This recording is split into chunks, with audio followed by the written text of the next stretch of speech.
Žiadame neodkladné a dôsledné vyšetrenie všetkých podozrení, ktoré vyplývajú zo spisu Gorila, vyvodenie trestnoprávnej a hmotnej zodpovednosti voči konkrétnym osobám a podniknutie všetkých krokov na to potrebných.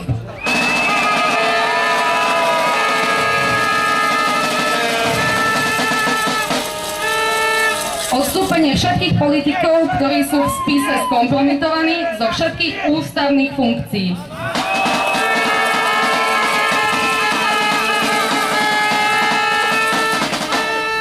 Odstrániť z kandidátok všetkých strán osoby, ktoré sú odôvodnene podozrivé, že rozkladali demokratické zriadenie Slovenskej republiky činnosťami opísanými v spise Gorila.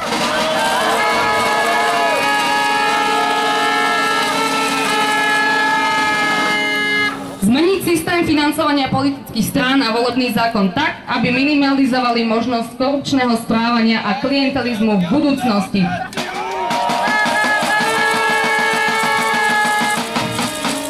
Ďalej sme aj na vaše podnety pridali, že žiadame potvrdiť jednoznačnú zákonnú moc referenda. Žiadame, aby poslanci boli ústavne viazaní hlasovať v súlade s výsledkami referenda.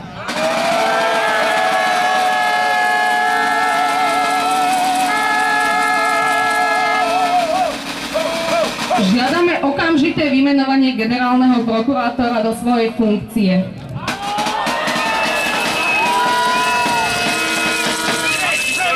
Žiadame zrušenie trestnoprávnej imunity poslancov Národnej rady v čo najkratšom možnom termíne.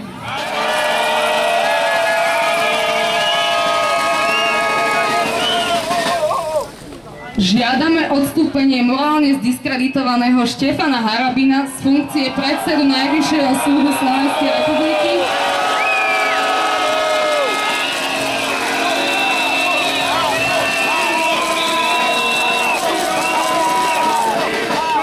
ktorý doposiaľ nevysvetlil svoje vzťahy s hlavou albánskej drogovej mafie a ktorý reprezentuje nedôveryhodnú justíciu.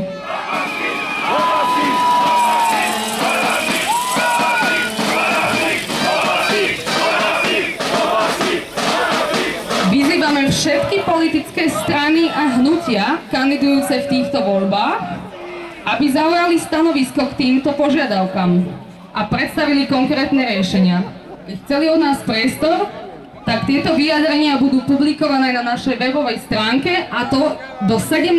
februára 2012.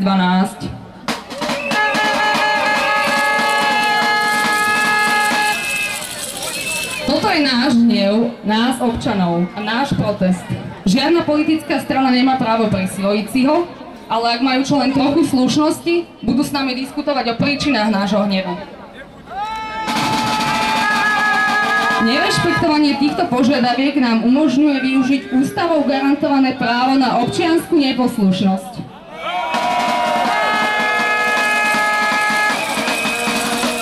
Pretože ten, kto robí normálne riešenie nemožné, nesie zodpovednosť za to, že iné riešenia sa stanú nevyhnutnými. Ďakujem.